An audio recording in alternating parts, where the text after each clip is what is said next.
Kin Live, magazine proche de Kinois. Kin Live, la vie à Kin. Nazali na esengo ya kopesa bino basango mokolo ya 8 mars mokolo epesama mpona kobundela badroit ya bamama bapapa bamama ndeko balandi mbote na bino bisika nyonso bozwami mpe yenga malamu na bamama nyonso ekolo RDC mpe ya mokili mobimba mokusa na basango ya mokolo ya lelo yango oyo mokonzi ya mboka Félix Tshisekedi akambi milulu ya 8 mars na palais du peuple wapi atalisi ete posa na ye ezali ya komona mwasi ekolo RDC kobika na mokili oyo violence sexuelle ezali te mpe monde oyo numérique ekozala mpona basi nyonso libako ya journée internationale ya bamaman ligue de femmes ya ATD bayebi na kolengela conférence ya kafu mercredi oyo na siège ya parti ATD ezwami na commune ya Kasavubu entrepreneur féminin nde esimbaki masolo libako mpona honorable Mami Agiba moko ya baconférencière ya kobenga bamaman ya koyekola baoutil numérique na ntina ya kotirele yango profit 29 Léopard Ndeba Ponami na sélectionneur principal école Congo démocratique Sébastien Desabre na tina mimekano ya ba éliminatoire ya CAN Côte d'Ivoire 2023 liboso ya Mauritanie wapi ba fauve congolais bazali obligé ya kolonga pe ekolekana na conscience ya moko na moko etalisi Sébastien Desabre mercredi oyo na siège ya FECOFA sima ya kokontrole ville ya Kinshasa ekolo RDC Afrika pe mokili mobimba Toyeka liboso na bino pona kotalisa bino maema soto kutani nango moko na moko za bokobi ya masolo ignorance ezala te nde tolobi Kin Live magazine proche de Kinois. Kin Live magazine proche de Kinois. Kin Live la vie à Kin. Eyenga malamu ya réflexion na ba maman nyonso ekolo RDC pona nite ya mokili mobimba pe boye malamu na manaka ya Kin Live ya mokolo lelo tika to fongola édition na biso na bilili oyo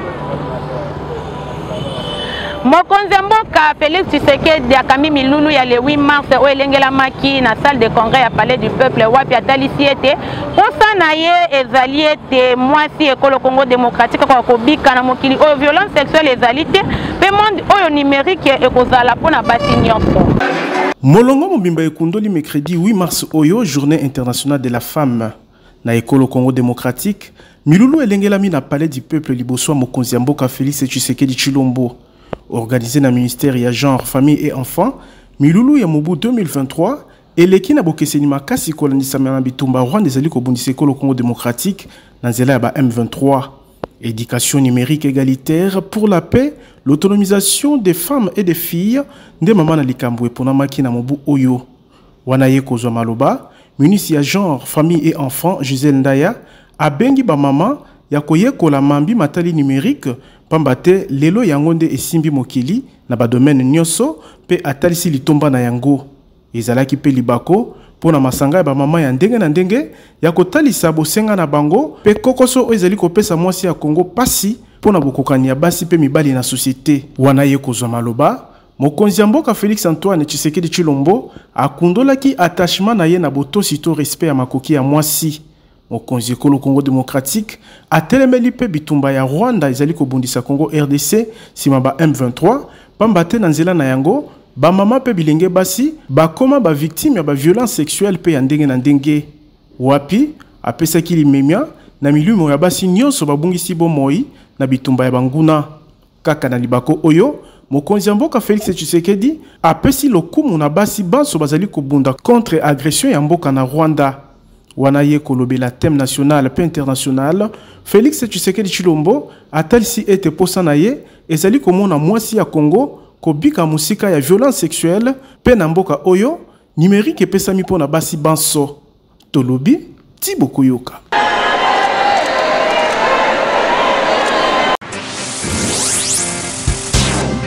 Kin Live magazine proche de Kinois. Kin Live la vie à Kin. Kolandisama milulu ya célébration ya journée internationale ya bamama elengelamaki mercredi oyo na salle de congrès ya palais du peuple Maman Nel Pandaku Kalunga Mpadi présidente ya ligue de femmes ya jeunesse et espace Congo abengi bamama nyonso ya ekolo RDC ya koleka na formation mpona koyekola ba outil numérique.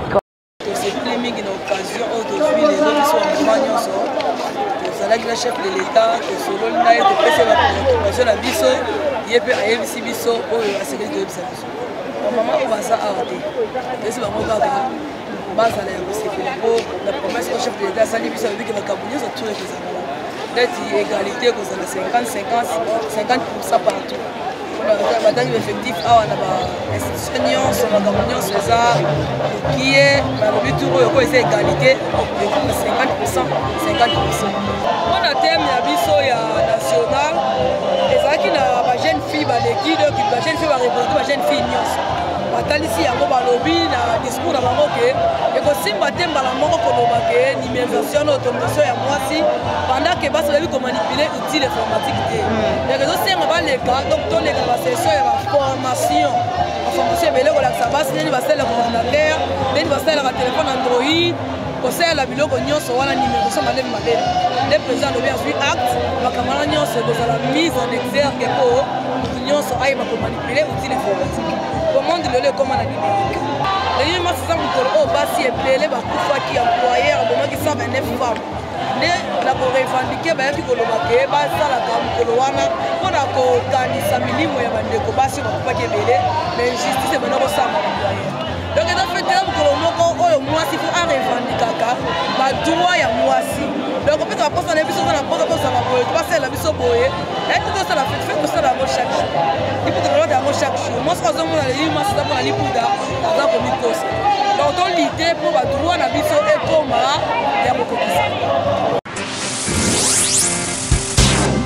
Kin Live, magazine proche du Kinois. Kin Live, la vie à Kin. Na libako ya journée internationale ya ba maman Ligue de femmes ya Lingomba politique alliance de travaillistes pour le développement ATD na Mukuse babina kolenge la conférence ya Kafu mercredi 8 mars oyo na siège ya parti na bango ezwami na commune ya Kasavubu. Entrepreneuriat féminin de Simbaki Masolo libako pona honorable Mami Agigba ya kobenga ba maman nyonso ya koyekola outil numérique pona kotirele yango bénéfice. Ba mama babengami ya koyekola outil numérique ndakisa ordinateur to ba téléphone Android pe misusu pe kosalela yango na lolenge sengeli na tina ya kotirele yango bénéfice. Ezali maloba ya honorable Mami Agigba na libako ya mobange na conférence Ligue de femmes ya Lingomba politique alliance de travaillistes pour le développement ATD na Mukuse babaki na kolenge la mercredi 8 mars oyo na siège ya parti ATD oezomi na commune ya Kasavubu Lingomba mokonzi Kinshasa. Na lobby que digital les a bien pour na ba maman parce que ils ont apprendre biso que même ceux qui tozana ba misala à l'état ceux qui tozana ba entreprise privée ceux tozana entreprise publique et que toyebi ko sala la ordinateur T par exemple et ko sungate parce que to kozala compétitif T ndenge ba nzela moko na ba mibali. Mais il faut tout apprendre dans nos possibilités. Aba situation yo sotozana yango il faut to yeba ko sala la biloko wana na ba moyen na biso. Et les lots sangisa qui peut être na entrepreneuriat pour na kolobaka maman que to vanda bongote to yoka soni ya koteka te pour na bana biso le loba na balali nzala lobi bana balali nzala bazo tangate il faut biso ba maman to zwa solution et donc biso ba maman il faut to tele mana kotele mawana il faut to travailler to sala musala na bosembo nyonso ezalaki lisusu libako malamu pona élu ya territoire ya Gemena honorable Mami Agigba ya kotelemela ba violence faite à la femme na est kolandisa mabitumba ko utana batomboki talatina bengi bakambia mapinga ekolo Congo démocratique ya basi ya kosala musala na bango na ekité po ete basi bazali kobika na bazoni ya bitumba bakoka kozwa kimia. Les femmes sont violées basi bazoko violer bango bana bazoko violer mibali bazoko boma bana biso bazoko boma bato bazokufa mingi nous disons que tout c'est trop makambo ngo tozoko welela ekosuka mokolo nini parce que moto akufi ayebi même pas pourquoi azokufa akufi pona nini likambo nini ezoleka avandaki na ye na kimia na ndako na ye boye mbala moko bitumbe bandi non nous disons non à cela tozoko conseiller kaka ba mikonzi na biso à tous les niveaux soko oza soda oza militaire surtout ya ba mama ya ba soldat ya basi bo prendre bo sala musala na bino dans l'équité bo sala musala dans la justice bo sala musala na bino malamu soko bo sali musala wana malamu eko aider ba mama partout bisika bazali bisika bitumbe ezali bakozala malamu beba pe bo simba ete entrepreneuriat féminin nde mama na likambo kati na conférence ya Ligue de femmes ya ATD ya le 8 mars 2023 Éducation numérique égalitaire pour la paix et l'autonomisation de femmes et de filles. Nde Maman na likambo et ponamaki pona milulu ya le 8 mars 2023 n'ekolo Congo démocratique. Kin Live, magazine proche de Kinois. Kin Live, la vie à Kin. Na libako ya le 8 mars mokolo ya ba maman présidente ya fondation Mireille Kilamba alengelaki mobange na cérémonie wapi ba maman batalisaki boyebi na bango na mosala ezalaki na église cité de paix ezomi na commune ya Limete. Ezalaki akoyinda mercredi 8 mars 2023 na communauté cité de paix na commune ya Limete. Pambate fondation Mireille Kilambe elengelaki mobange na concours na libako ya bokundoli journée internationale de la femme. La femme est le pilier de la famille. To moi sinde likonzi libota nde mama na likambo pona maki na mululu oyo. Talentina présidente ya fondation Maman Mireille Kilambe alengelaki liboso ya jury composé na basi pe mibali ba concours ya ndenge na ndenge ndakisa ya kolamba biloko akolia kotanda mbeto akolala ko servir petit déjeuner pe baje ya ndenge na ndenge pona kotala makoki ya ba mama ya fondation na ye na o etali ko kambandaku lisano ya nzango pe ebetamaki na esengo ya ba mama pe balongi ya ba concours nyonso o elengelamaki na Maman Mireille Kilambe bazwaki ba cadeau ya ndenge na ndenge lolenge pona présidente ya fondation MK ya ko encourager bango ya kozala basi ya makasi pe mutu ya na foyer to bengisaki ba mama pour que to sala concours ya koyekolisa bango lolenge nini mwasi fazwa azwa soin ya famille na ye lolenge nini parce que mabala ebele ma famille ebele ezokufa okoki koloba na français ebele ozovanda na bureau mais soko yebi kotanda mbetu te oza mwasi apamba ki PDG na yo ki DG na yo eza na eloko moko te soko yebi kolamba te pe kodresse table po mobali na yo asepela oza na yo mutu apamba. C'est pourquoi tolobaki mwasi oyo aza pilier ya famille il faut azala complet na makambo nyonso azala équilibré ayeba kolamba ayeba kotanda mbeto ayeba ko servir ayeba koyamba bato moko ya balongi apesi matondi na présidente ya fondation Mireille Kilambe pour la initiative balakisi biso sota kosala parfum balakisi biso ndenge kotanda bambetu balakisi biso ndenge kolamba balakisi biso ndenge kokanga maputa tobeti nzango en tout cas toreteni biloko ebele napesi ye merci mingi mama wana vraiment bomo ya mulai nzamba mona ye ndakoyoka Mireille Kilambe mwasi akoki kozala na nyonso kasi lolenge akokamba libota soki ayebi te azali pamba tolobi Thibaut Koyoka. Kin Live, magazine proche de Kinois. Kin Live, la vie à Kin. Bâtiment ya sika ya Senaref ekoki sika koyamba basali mardi 7 mars 2023 mokonzi ya mboka Félix Antoine Tshisekedi Tshilombo ayebaki na kosala inauguration na yango. Mokonzi ya mboka Félix Tshisekedi Tshilombo ayebaki kosala inauguration ya bâtiment ya Senaref, cellule nationale ya renseignement financier ezwami na boulevard du 30 juin na commune ya Gombe mardi 7 mars 2023. Milulu o isimbamaki na ba discours mibale ya secrétaire exécutif ya Senaref Adler Kisula Bitika pe ya ministre ya finance Nicolas Kazadi na maloba na ye secrétaire exécutif ya cellule nationale ya renseignement financier asalaki présentation ya cellule oazeli na mokumba ya kokamba pe etinda na yango yambo apesa matondi na mokonzi ya mboka pe ba institution nyonso epesaki maboko po Senaref ekoma na o esika lelo na ngambu na ye ministre ya finance atalisaki ete milulu o ezali na bandimbola mibale pambate inauguration à bâtiment ekutani na présentation ya mobeko etali lutte contre blanchiment ya ba capitaux pe financement ya terrorisme pe lisusu prolifération ya ba armes à destruction massive eteni ya musala na yango to champ d'action na lopoto pe ba mesures ya accompagnement sima ya ba discours mokonzi ya mboka Félix Tshisekedi Tshilombo akataki ribbon symbolique ya bâtiment ya sika oyo pona kopesa nzela basalela yango boyeba ete na nzela ya inauguration oyo etalisi ete etumba ya kanyaka pe ya bantivalere ezali priorité pona mokonzi ya mboka Félix Tshisekedi boye pene ya IGF APLC pe Cour des comptes Senaref eye kokembisa dispositif etiama na esika pona bonne gouvernance na ekolo Congo démocratique tolobi Thibaut Koyoka.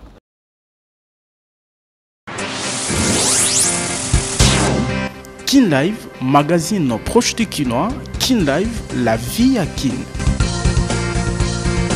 Algérie elingi kokembisa boyokani ekolo RDC na mambi ya ndenge na ndenge. Ambassadeur Mohamed Yazid atalisi yango na libako ya boyambami na ye na mokonzi ya suku ya se ya bakeli mibeko Christophe Mboso.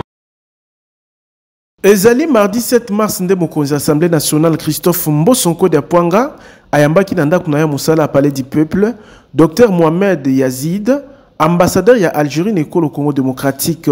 na masolo na bango balobelaki kokembisa boyokani kati na bikolo nyonso mibale mingi penza na mambi matali concertation parlementaire pe bokundolami ya 60 ans ya relation diplomatique RDC Algérie. C'est pour, comme je lui ai dit, c'est pour lui transmettre les amitiés sincères du peuple algérien aux représentants du peuple congolais frère et pour lui faire ma volonté de renforcer la coopération bilatérale entre nos deux pays dans les divers domaines, dont notamment la concertation au plan parlementaire. Nangamu na ye mokonzi Assemblée nationale Christophe Mboso azwi mokanyo ya komanola malamu disponibilité ya Algérie kosala elongo na ba homme d'affaires congolais pona kokembisa ba échange économique pe commercial. Na libako oyo diplomate algérien alobelaki position ya mboka na ye pona soutien ya intégrité ya mabele ko le Congo démocratique pe stabilité na yango wapi atalisaki ete Algérie ezeli kolandela pene bokasi o ezeli kosalema pona kosilisa kokoso ya bitumba na eseko le Congo démocratique pe mabongisami mapona mezeli koya pamba te ekosunga pona stabilité ya ba institution ya mboka oyo ekopesa nzela na bofulu kito développement durable tolobi Tiboko Yoka. Kin Live, magazine proche de Kinois. Kin Live, la vie à Kin. Responsabilité président français Emmanuel Macron abengaki ba congolais ezali likambo ya kokamwa te pamba te ba congolais bango moko nde bakoki kozwa responsabilité ya kobundela mboka na bango kasi ya motu ezali ete mbula matadi azali ya kotelema mpona kobundela mboka pe kotia nyonso na lima maloba ya Patrick Muyaya molobeli ya gouvernement ekolo Congo démocratique na oyo président Macron alobi à propos ya elekaki na 94 totala na namis. Il y a responsabilité à ba oyo ba memela ki biso ba problème. Génocide rwandais au ba français ba lobi opération turquoise bossa la couloir humanitaire tokoti saboye. C'est ça la source ya problème oyo ya biso. Kasi na nyonso ekomelaka yo mutu. Yo koki kolobate que je n'ai aucune part de responsabilité dans ce qui m'arrive. Le président Macron a lobby au président Tshisekedi Alobanabiso tous les jours. Souvenez-vous, lorsque le président a lancé l'appel à la mobilisation, Alobaki Nabiso Nini. On ne peut compter d'abord que sur nous-mêmes. Si quand on a 94, président Tshisekedi Azalaki Nabokondite. La situation où le président Tshisekedi a géré les lots. Eza makambo okoko sala makala. Nazo pesa exemple. Likamba mapinga. Lelo toza na loi de programmation. Jamais na budget depuis Congo banda toza na budget oyo toche na armée neti toche mikolo. Mais kasi pona ko reconstruire armée et senga kape tango. Volonté zali. Leko senga tango. Kasi lelo ba Congolais place bazali, il faut bazala na kimia. Parce que mokonzi mboka na biso nyonso ba membre gouvernement na ye toza déterminé ya kozongisa la Congo le kumu nango. Omoni na vie balobara, il y a des points forts, hein, des moments forts, des points faibles. Jamais aucune à la fort de manière indéfinie. Il faut considérer que oyo est un moment de faiblesse, autosui, conscience pour qu'on remonte vers notre grande puissance. Et ça bino nyonso borozala ba témoin pendenge ba Congolais bazomona fermeté ya mokonzi mboka sérieux tozocha na ba gestion ya makambo moko ekosala ke lobby Congo soki basekaki biso lebi baseka biso lobby te. Kin Live, magazine proche de Kinois. Kin Live, la vie à Kin. mapinga ekolo Congo démocratique babwaki mbela na communauté internationale pe Afrika mobimba ete batomboki ya M23 bazali na volonté ya kotika bitumba te pe nyonso balobaki ezali lokuta pamba te bazali kokoba ko attaquer ba position ya FRDC maloba ya molobeli ya FRDC na etuka ya Nord Kivu lieutenant colonel Njike Kaiko. Batomboki ya M23 na lisungi ya mboka Rwanda bazokoba na kobuka boyokani nyonso pe bazotosa ata mokete ba résolution ya cesser le feu esengama na communauté ya bikolo membre ya EAC pe na liangani ya ba chef d'état-major ya force régionale ya EAC na mambi matali bitumba na est ya ekolo Congo démocratique.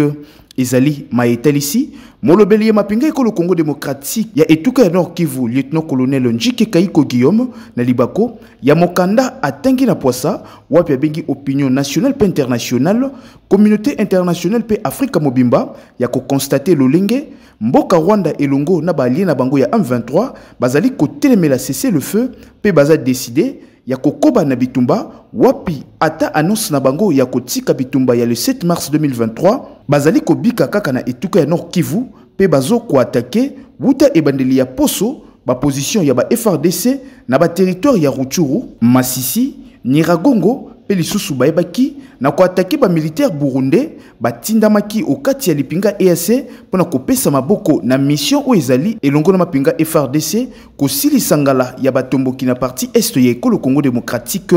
Lieutenant colonel Njike Kaiko akobaki na kobenga molongo mobimba ya ko constater violation ya droit international humanitaire ya batomboki ya M23 pe mboka Paul Kagame na yango ba FRDC bakotika la kaka na ba position ya défense contre banguna pe kokoba na ko attaquer ngonga nyonso batomboki ya M23 pe balie na bango ya RDF soki bakobi na bizali mabe ya koboma ko enlever ba yimboka na koluka trouble o ekondimama ata mokete buiba ete koyoka ba source ya malonga ata annonce ya batomboki ya kondima kotika bitumba kasi kino sika awa bazaka kana contrôle ya biteni nyonso bazwami ndakisa cité ya Bunagana.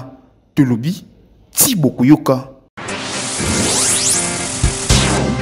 Kin Live, magazine proche du Kinois. Kin Live, la vie à Kin.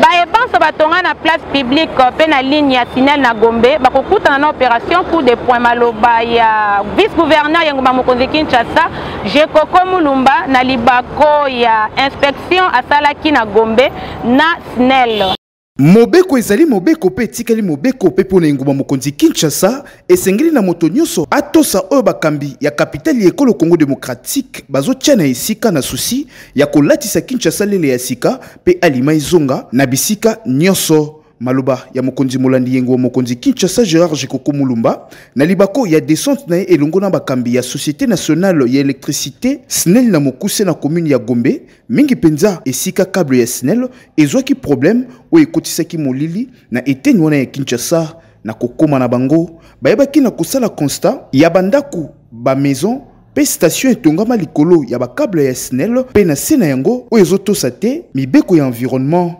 Vice-gouverneur Gérard Jekoko Mulumba atalisaki ete akoyeba na kosala rapport na mokonzi na ye pe sima bakoyeba na kotinda ba agent ya urbanisme ya Kinshasa bakita o esika pona kotia ba limite pe opération coup de poing ekolekana pona mosala pamba te hôtel de ville yengo mokonzi Kinshasa ezosala na 2 points de mesure te na ngambu ya DDK ya SNEL ayebaki na kotalisa ba piste ya solution mibale oyo kosunga ete ba câble oyo ebatelama malamu pe bayimboka bakwela makama te yambo misolo epesama pona koyeba na kodevier ba câble ya SNEL oyo pe ya mibale kobuka pamba te ezozwa charge ya makasi boyeba ete descente oyo esalemi sima SNEL kozanga makoki ya kobongisa pan ekomaki mikolo moleki wapi commune ya Gombe ndambu ya commune ya Ngaliema pe ya Lingwala babikaki na molili. Tulubi Tibo Kuyoka. Kin Live, magazine proche du Kinois. Kin Live, la vie à Kin. na basango ya masano boy ba été 29 Léopard nde baponami na sélectionnaire national ya École Congo démocratique Sébastien Desabre na tina ya momekano ya 3e journée ya CAN Côte d'Ivoire 2023 liboso ya Mauritanie wapi ba fauve congolais bazali obligé ya kolonga pe kolekana na conscience ya moko na moko etalisi Sébastien Desabre sélectionneur ya équipe nationale na libako ya Mayangani asalaki mercredi oyo na siège ya FECOFA. Opération commando pour la sélection nationale Yandembo ya École Congo démocratique na tina ya kolonga 6 points Sengeli na RDC Poyeba na ko se relancer na groupe ya éliminatoire ya CAN Côte d'Ivoire 2023 bazomi esili kotiama na Isika mercredi 8 mars 2023 na sélectionneur principal ya Léopard Senior A ya RDC français Sébastien Desabre oyo azalaki liboso ya bapandi sango na siège ya Fédération Congolaise ya Football Association ezomi na commune ya Gomelengo mokonzi Kinshasa wapi abandaki na kotelisa ete ayebi na kopona babeti ndembo oyo baza en forme pe bazobeta weekend nyonso na ba club na bango alingi ete mbongwana ekota na masano ya ndembo pe azali na elike ete makambo ekotambola malamu mikolo bizali koya na sima alikanaki na présentation ya liste ya ba fauve congolais pona mimekano ya 3e pe 4e journée ya ba éliminatoire liboso ya ba Morabituni ya Mauritanie na molongo ezomi ba Léopard tukumi bale na Libwa ba gardien Misato, Joël Kiasumbwa, Lionel Passinza ou Pessia Digusa Badjo, ba défenseur Gédéon Kaloulou, Jordan Ikoko, Arthur Maswaku, Vital Ntimba, Arsène Zola, Chancel Mbemba, Enoch Inonga, Merveille Bope Bokadi, Pejoris Kayembe. Na milieu du terrain, Arnold Lusamba, Samuel Mutusami, Aaron Chiboula, Glody Lilepo Makabi, Théo Bongonda, William Balikwisha, Peli Rudok Panzu, Pe Gaël Kakuta. Na attaque, Yohan Wissa, Shadrach Akolo, Aldo Kaloulou, Cédric Bakambu, Fiston Kalala, Meshak Elia, Jackson Mouleka, Gaëtan Laura, Pesilas Canton Pavumba. Boibaïté, match aller liboso ya Mauritanie et Kolengela le 24 mars 2023 na stade tout puissant Mazembe ya Lubumbashi, pe match retour et Kolengela le 28 mars 2023 na Mauritanie, pe rassemblement ya ba Léopard sélectionné et Kobanda Posuizali Koya, Tolobi, Thibaut Kuyoka.